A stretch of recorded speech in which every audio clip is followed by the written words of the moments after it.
5 marks में derivation आएगा। कितने मार्क्स में आएगा? चलो, electric field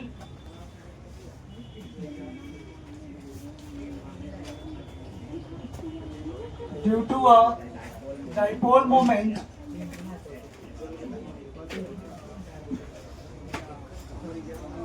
at an axial point. सब लोग यहां फोकस करो। सबसे पहले हमको क्या बनाना पड़ेगा? एक डाइपोल बनाना होगा। तो सबसे पहले एक डाइपोल बना ले। Minus Q charge, minus Q charge, और एक तुम्हारा क्या होगा? Plus Q charge. इसके बीच का दूरी को मान लेते हैं क्या? 2d। इसके बीच की दूरी को क्या मान लिए? 2d। बात नहीं करने बोले हैं, सही से बैठो। तो ऐसे कैसे बैठ जाएगा यार? इसके बीच के सेंटर को क्या कह रहे हैं? O। और A पॉइंट पे क्या चार्ज है? Minus Q. और B पॉइंट पे कौन सा चार्ज है? Plus Q. A से O का दूरी क्या होगा? A से O का दूरी का बात कर रहे हैं। O से B का दूरी क्या होगा? ठीक है। इसका एक्सिस का होगा, यहाँ होगा। इसी पॉइंट P पे हम लोग बात कर रहे हैं इलेक्ट्रिक फील्ड निकालने का। ठीक है, वेरी गुड। तो सेंटर O से पॉइंट P का जो दूरी है उसको हम मान लेते हैं स्मॉल r। कितना मान लिया? Small r। ठीक है। अब हमको बताना है कि A पॉइंट से B पॉइंट का जो दूरी है वो कितना होगा? बताओ। पॉइंट A से पॉइंट P का दूरी कितना होगा? 2d plus r। गधा 2d प्लस r होगा। क्या होगा? 2d प्लस गधा। सेंस लगाओ। पॉइंट A से P का दूरी चाहिए, गलती मत बताओ। क्या होगा? d plus r। यहाँ से यहाँ तक का दूरी कितना है? d है। और यहाँ से यहाँ तक का दूरी कितना है? तो यहाँ से यहाँ तक का दूरी कितना होगा? d प्लस r, या r प्लस d बोलो। r प्लस d बोलते हैं। r plus d। ठीक है। अब क्या होगा? ये पॉइंट B से पॉइंट P का दूरी का बात कर रहे हैं। ये दूरी कितना है? ये दूरी कितना है? तो ये कितना होगा? r minus d। ठीक है। चलो, अब हमको बताना है कि माइनस क्यू चार्ज के वजह से इस पॉइंट P पे इलेक्ट्रिक फील्ड का वैल्यू क्या आएगा और डायरेक्शन क्या होगा? माइनस क्यू से पॉइंट P पे इलेक्ट्रिक फील्ड का वैल्यू क्या होगा? तो डायरेक्शन क्या होगा? अट्रैक्शन होगा। यहाँ पे अट्रैक्टिव नेचर का होगा। अरे बोलो। तो डायरेक्शन किधर? चार्ज की तरफ होगा। तो यहाँ क्या बोलेंगे? E1। अरे बोलो। और यहाँ पे क्या है? Plus Q. इस प्लस क्यू चार्ज की वजह से पॉइंट P पे इलेक्ट्रिक फील्ड का वैल्यू क्या होगा? क्यों बात कर रहा था रे गधा? तेज गिरा तो वही देखे। इस बार तो तेज गिरा तो वही नहीं। हाँ, तो नहीं बात करना है ना, हम देखते हैं। आप सही से बैठिए।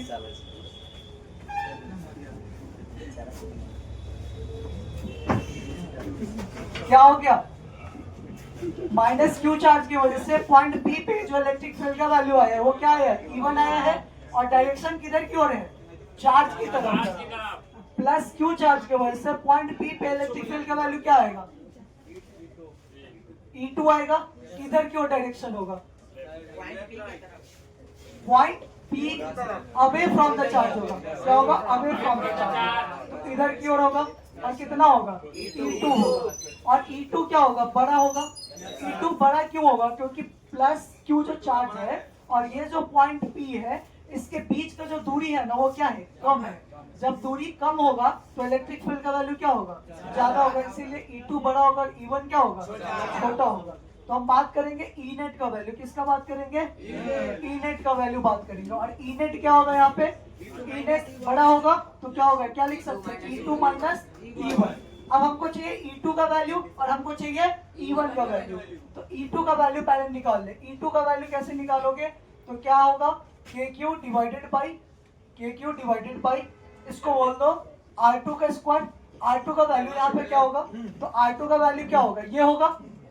अरे बोलो, यही दूरी का बात कर रहे हैं ना, R minus D, R minus D, Q का value small q divided by R minus D का होल स्क्वायर, ठीक है। और E1 का वैल्यू बताओ, E1 का वैल्यू क्या होगा? KQ डिवाइडेड बाई R1 का स्क्वायर।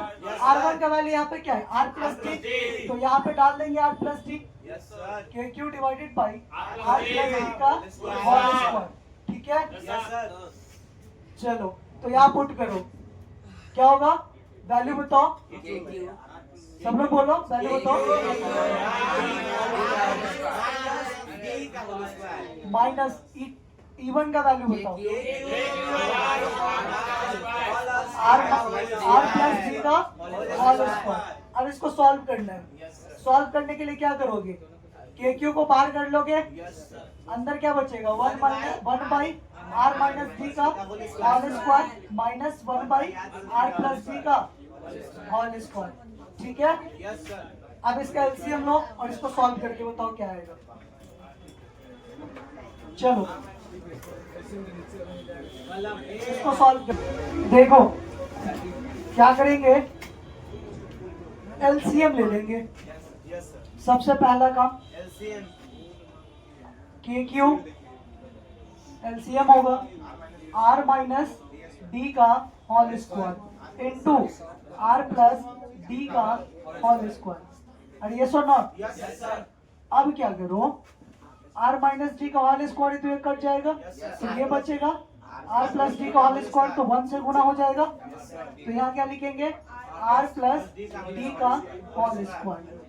यहाँ पे क्या होगा? माइनस, अब R प्लस डी का होल स्क्वायर से डिवाइड करेंगे इसमें, तो ये कट जाएगा, ये बचेगा, तो ये क्या बनेगा? R माइनस डी का होल स्क्वायर। आया कि नहीं आया?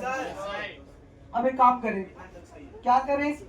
ऊपर वाले को एक्सपैंड कर दो, ऊपर वाले को एक्सपैंड कर दो और नीचे वाले में थोड़ा दिमाग लगाएंगे। E net is equal to क्या होगा जी? KQ A प्लस बी का होल स्क्वायर लगा दो, क्या होगा? R square plus Q square plus 2 R square plus D है ना जी, तो R square plus D square plus 2RD, यहाँ पे माइनस साइन है, तो ये क्या होगा? R स्क्वायर प्लस D का स्क्वायर माइनस 2RD। अरे यही होगा ना? और नीचे में क्या? R माइनस डी का होल स्क्वायर है, ये R प्लस डी का होल स्क्वायर है, तो हम इसको क्या कर सकते हैं? R minus D into R plus D का पूरे का होल स्क्वायर लिख सकते हैं। अरे बोलो, और अंदर में हम क्या लिख सकते हैं? R स्क्वायर माइनस डी का होल स्क्वायर का होल स्क्वायर, ये कर सकते हैं। यही काम करेंगे यहाँ पे, यही काम करेंगे, तो ये क्या होगा? R minus D, R square minus D का स्क्वायर का होल स्क्वायर, ऐसा सिंपली भी कह सकते हो। ये A minus B into A plus B, तो A स्क्वायर माइनस बी का स्क्वायर, दोनों का स्क्वायर है, तो क्या होगा? दोनों पे क्या आ जाएगा? दोनों का पूरे का स्क्वायर कर सकते हैं, ठीक है। तो अब ये क्या वैल्यू बनेगा? ऊपर में देखो, KQ R square plus D का square plus 2RD minus R square minus D का square plus 2R into D divided by R square minus D का स्क्वायर का whole square. Is that clear guys? अब क्या करें?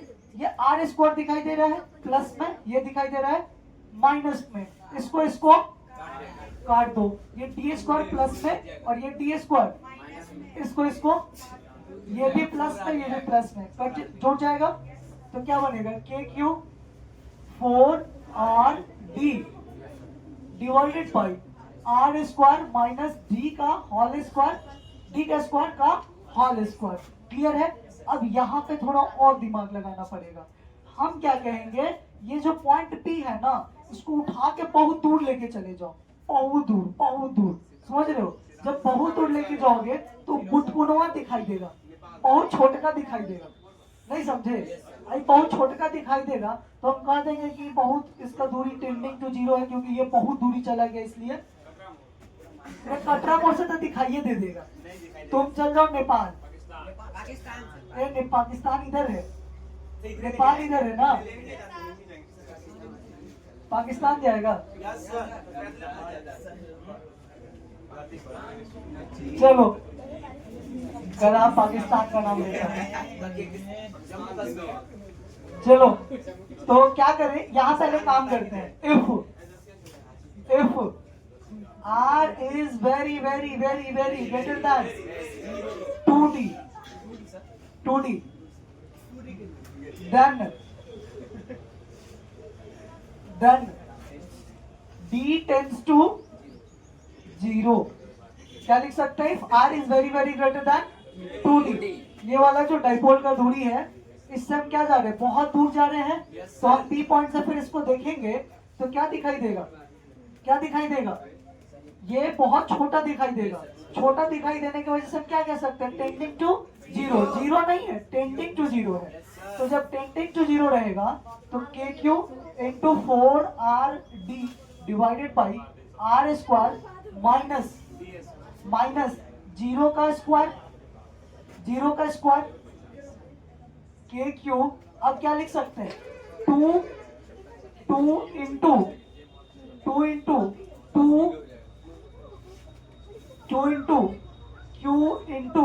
2D लिख सकते हैं।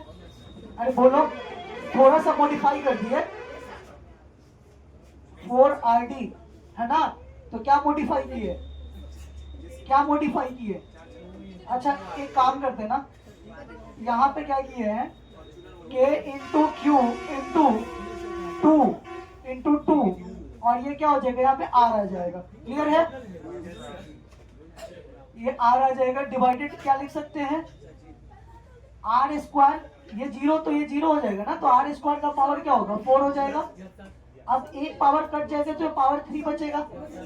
बोलो अब क्या लिख सकते हैं? 2KQ into 2D divided by R। क्यों ऊपर टी का मान क्यों जीरो करोगे? कंपेयर में ना जीरो करोगे। ऊपर कंपेयर कर रहे हैं क्या? नीचे ना कंपेयर किया और खाली इसी में ना जीरो किया। नहीं समझे? कंपैरिजन से जीरो कर रहे हैं, सीधे जीरो नहीं कर रहे हैं। वो तब कह रहे हैं कंडीशन डाल के R is very very greater than D, और D zero tending to zero हो रहा है इसके कंपेयर। समझिए? ऊपर कंपेयर नहीं हो रहा। ऊपर नहीं डाल सकते हैं, डाल ही नहीं सकते, कैसे डाल दोगे? तो क्या होगा? Q into 2D। अब देखो इलेक्ट्रिक डाइपोल मोमेंट का वैल्यू यहाँ से क्या निकल के आएगा? P वेक्टर बराबर इस डाइपोल के लिए Q into 2D,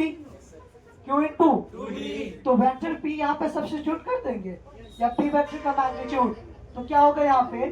2KP divided by RQ, 2KP divided by RQ।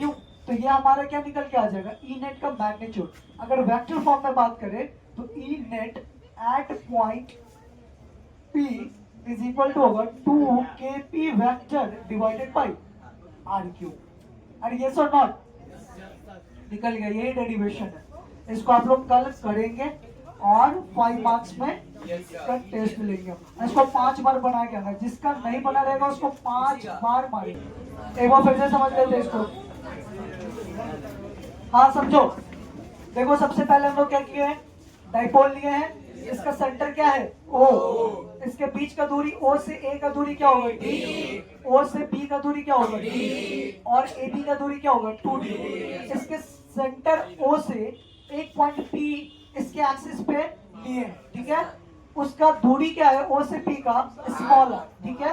तो अब सबसे पहले तुमको A से P का दूरी ज्ञात करना है। तो A से P का दूरी क्या होगा? ये D और ये R, तो R प्लस D। अब दूसरा काम क्या करना है? B से पॉइंट P का दूरी ज्ञात करना है। तो क्या होगा? यहाँ से O से P का दूरी स्मॉलर, तो अगर हम इस D को घटा देंगे R में से तो ये दूरी ज्ञात हो जाएगा, तो R माइनस D, ठीक है? अब माइनस Q चार्ज की वजह से पॉइंट P पे इलेक्ट्रिक फील्ड का डायरेक्शन इधर की ओर होगा, और वो कितना होगा? E1 होगा। और प्लस Q चार्ज की वजह से पॉइंट P पे इलेक्ट्रिक फील्ड का डायरेक्शन इधर की ओर होगा, और वो कितना होगा? E2 होगा। और E2 बड़ा होगा, क्यों? क्योंकि B और P के बीच का दूरी क्या है? कम है E1 के कंपैरिजन में, ठीक है, इसलिए E2 बड़ा होगा। तो E नेट यहाँ पे क्या होगा? तो E2 माइनस E1। अरे 20 न्यूटन का बल इधर से, 10 न्यूटन का इधर से, तो 20 न्यूटन माइनस 10 करेंगे और इधर की ओर ही जाएंगे, तो क्या होगा? E2 minus E1। अब E2 का इलेक्ट्रिक फील्ड क्या होगा? KQ divided by R minus D का होल स्क्वायर, ये वाला यहाँ से यहाँ तक। अब E1 का क्या होगा? यहाँ से यहाँ तक का दूरी कंसीडर करेंगे तो क्या होगा? KQ divided by R plus D का होल स्क्वायर, यहाँ से यहाँ तक का दूरी R प्लस D, ठीक है। अब हम क्या करेंगे? KQ कॉमन लेंगे, एलसीएम करेंगे तो ये दोनों का गुना हो जाएगा। अब इससे इसको काटेंगे, मतलब डिवाइड करेंगे तो ये बचेगा, इसलिए R प्लस D का होल स्क्वायर, माइनस इससे इसको डिवाइड करेंगे तो R प्लस D कट जाएगा, R माइनस D का होल स्क्वायर। यहाँ क्या किया? एक्सपैंड कर दिया, प्लस B का whole square minus A minus B का होल स्क्वायर, तो ये रिजल्ट आ गया और ये रिजल्ट आ गया। अब यहाँ पे क्या किए? ये A minus B into A plus B का दोनों के ऊपर स्क्वायर है, तो क्या कर सकते हैं? A square minus B square, अब पूरे का होल स्क्वायर कर सकते हैं, तो A square minus B square पूरे का होल स्क्वायर, तो ये बना R स्क्वायर माइनस D का स्क्वायर का पूरे का होल स्क्वायर। अब क्या किया? KQ, अब क्या हुआ? ये माइनस माइनस कट जाएगा, ये भी कट जाएगा, ठीक है, और 4RD बचेगा, ठीक है। अब हम क्या किए? If R is very very greater then 2D, तो देन D टेंड्स टू 0, तो यहाँ पर D का वैल्यू 0 कर दिया। ऊपर क्या बना? K into Q into 2 into R into 2D, ठीक है। अब क्या किए? R से कट जाएगा इसका एक पावर, ये 3 बचेगा, तो ये RQ और 2KQ इंटू 2D। अब हम लोग अच्छे से जानते हैं P vector Q into 2D, P को सब्स्टिट्यूट कर देंगे Q इंटू 2D के जगह, तो क्या बन जाएगा? 2KP upon RQ। तो यहाँ पे E नेट क्या होगा? E नेट क्या होगा? E नेट हो जाएगा 2KP डिवाइडेड बाई RQ। तुम्हें कहेगा derive the expression of electric field due to a dipole moment at an axial point, तो निकाल लोगे या सीधे ये फॉर्मूला कहेगा derive the expression of this form, तो कर लोगे या प्रूव दैट E नेट बराबर 2KP अपॉन RQ, निकाल लोगे।